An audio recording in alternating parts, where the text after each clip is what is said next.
We'll be talking about Bang Up to the Elephant Man coming your way here in just a few short moments. It'll be debuting April 7th through the 10th, and that'll be at Bennett Hall Auditorium at Ohio University-Chillicothe. We have Matt and Denise Harper with us. For transportation options in Ross County, call Ross County Health District's Mobility Management Team, 740-779-9652. We are back and happy to have with us Matthew Harper and his mother, Denise Harper. Thank you for joining us today.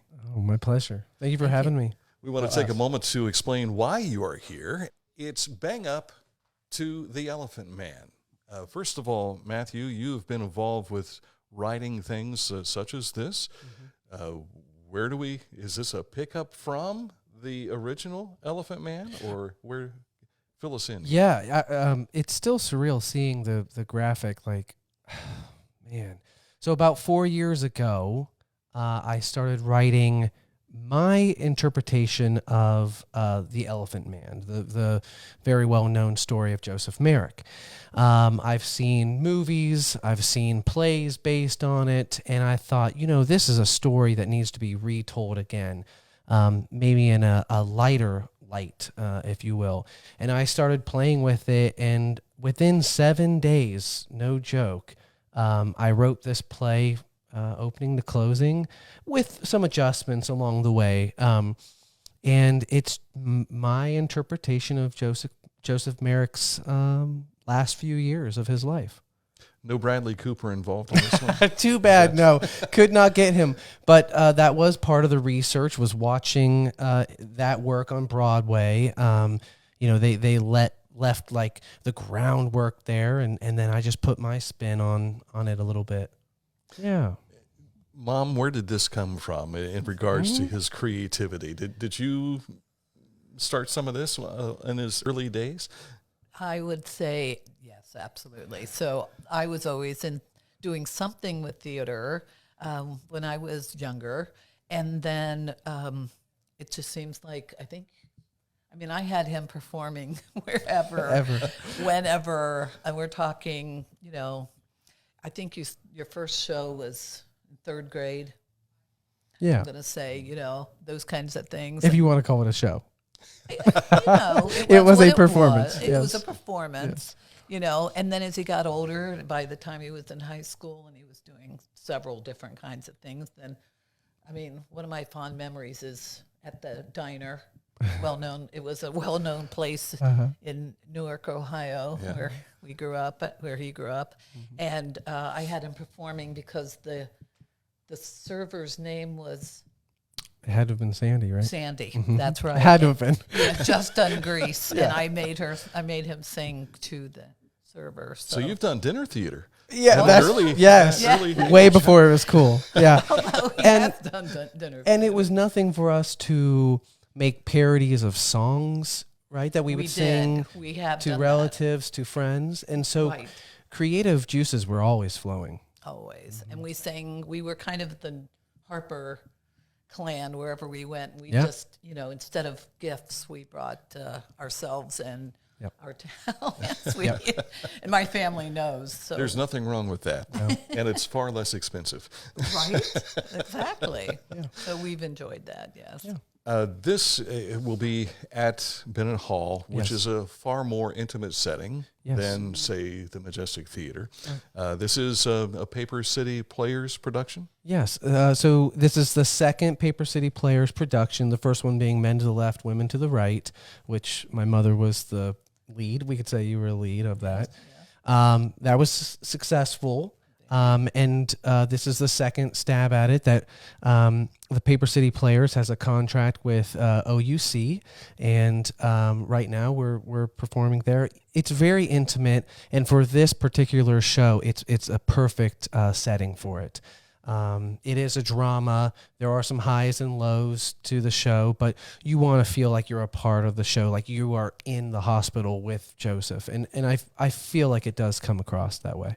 Even sitting in the back row, you can get that feeling. I was there Monday for when Glenna Wallace was here from the Shawnee tribe back in Oklahoma. She was speaking, and it gave me an idea of what to expect when you take the stage. Yes, it's a very lovely auditorium. I'm so grateful that OUC has offered it to us, and we're taking advantage of it for sure. This is not a one-man play? Not at all. This is a wonderful cast. So I'm also in the show. That was not my intention to be in the show, but as we were doing auditions and asking people to do the show, it kind of became apparent that I'm going to have to step into this as well. And so I will be playing Dr. Treves, Frederick Treves, who is the doctor who, well, in the movie would be played by Anthony Hopkins, if you remember at all. So those are big shoes to fill. But he saves Joseph from, his misery, I guess you would say. With that, we have Dustin Hines, who is playing Joseph Merrick. He's awesome. You had mentioned about Bradley Cooper, but I think that Dustin is... He's there. He's there. Yeah. From day one, he has formed himself into this character, and there are times when I go, "Are you okay?" Because I think he's really hurt, and he's like, "No, I'm doing this thing called acting," and so it's I even get caught up into it. We have Amanda Betts, who is playing Madge Kendall, who is she's an actress of the time period in England, London, very well known, and she befriends Joseph in a roundabout way. They have a wonderful relationship in the show. We have Todd Tinker, who locally he's on fire right now. So he was going to take a break, and I said, "Hey, how about doing another one?" And so he's playing the owner of the hospital, Car Gom. He's doing a wonderful job. Should I keep going? There's only a couple more. Absolutely. Okay.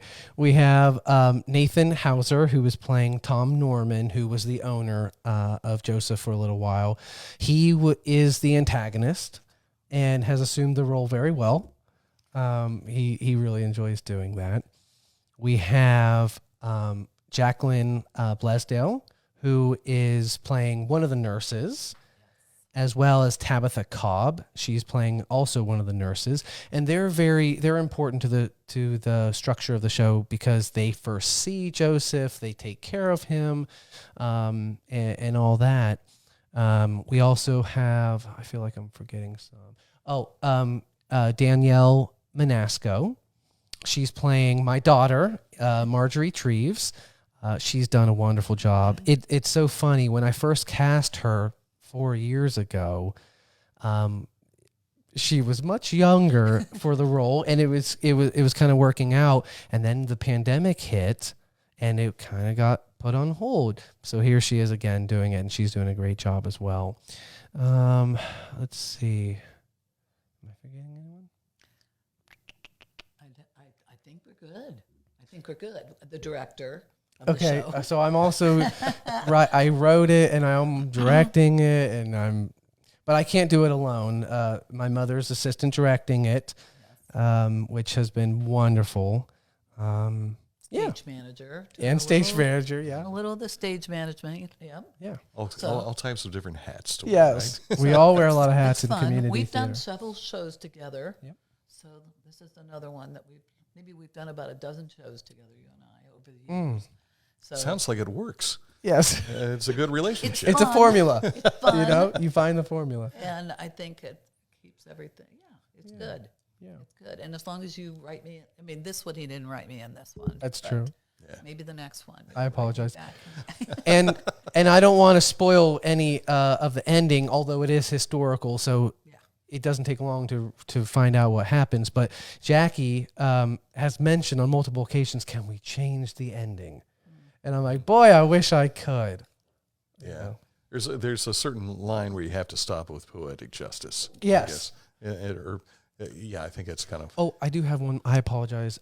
Nick Taylor is playing the bishop. Right. So I don't want to leave him out. Can't leave there. the bishop out. No, can't leave the bishop out. That's a wonderful.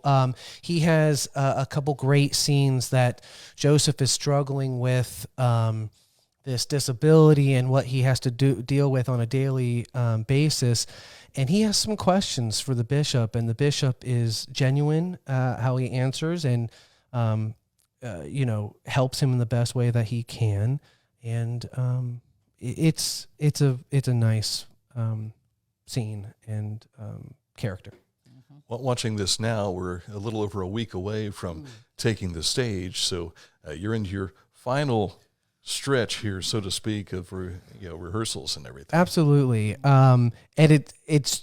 I joke when I'm on stage that right now we're memorizing lines, which most of us are good.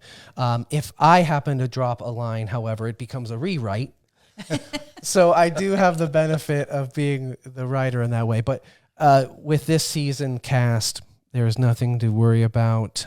By opening, we're going to be stellar. I have no doubt. And yes, we're putting in the hours right now, but it's going to pay off.